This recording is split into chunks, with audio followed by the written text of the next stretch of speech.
What's up guys? Ito na naman po ang inyong kusinerang 𝗍𝒡 Agustin-Silvestre and welcome to my channel! Yes mga mamshi, isa na naman pong 100 pesos below ulam budget ang gagawin natin ngayong araw na ito. Ngayong araw na to, magluluto tayo ng ampalaya. O, para sa mga bitter dyan. Pero hindi po ako bitter ha. Sa katunayan nga po, birthday ko ngayon. It's my 18th birthday! Charot lang, 30 years old na po ako. And kung gusto nyo pong makita yung aking mini celebration, halagang 1,000 pesos, ako po ay nakapaghanda na. Panoorin nyo po yung aking vlog about that.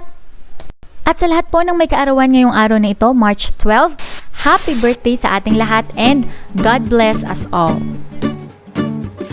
So ito na nga mga mamis, tuturuan ko kayo ng kakaibang atake sa pagluluto ng ampalaya, kung saan sa tingin ko ay magugustuhan ng inyong mga junakis. Multitasking tayo mga mamshi, kaya dapat habang naghihiwa kayo dyan, nagpapakulo na rin kayo ng tubig. Lagyan nyo na rin ng konting asin dahil ihulog natin dyan yung ampalaya, pero hahanguin din natin agad para hindi mawala yung sustansya. Alam nyo ba yung alamat ng ampalaya guys? Kung saan nung unang panahon, may isang batang nagngangalang Ampi na kung saan sobrang kinis ng kanyang kutis. Ngunit, isang araw, wala na akong maisip guys. Susunod na lang ulit.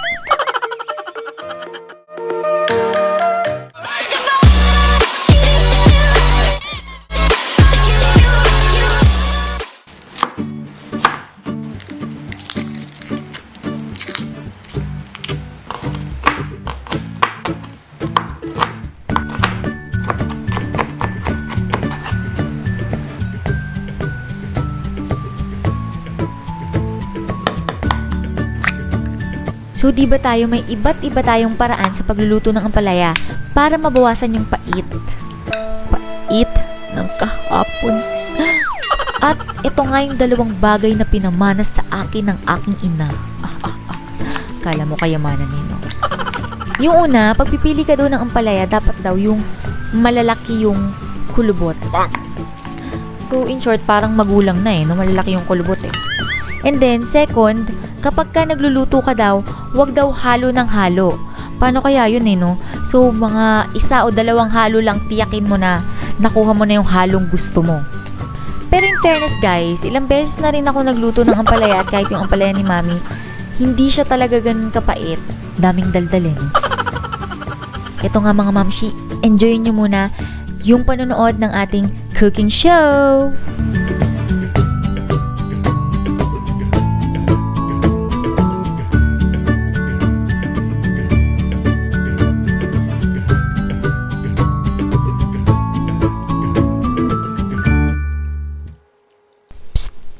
Alam mo ba? Wala lang. Tinitingnan ko lang kung nandyan ka pa. Mamaya lamang ipopost natin yung kumpletong sangkap ng ating recipe for today at kung ano ang tawag sa recipe na ito. Malalaman mo. Malalaman mo.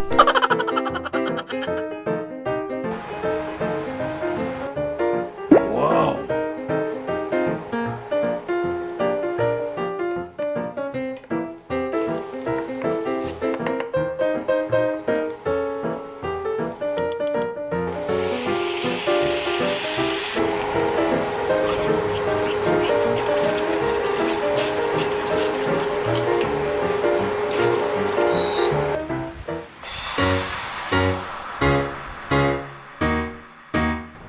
Ito na nga mga mamshi ang ating finished product.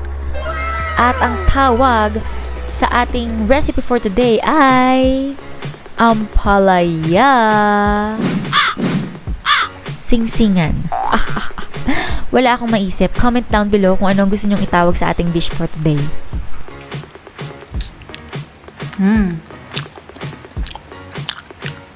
So, yung mga hindi mahilig sa ampalaya dyan, ito, makakain nyo tong dish na to. Hindi siya ganun kapait.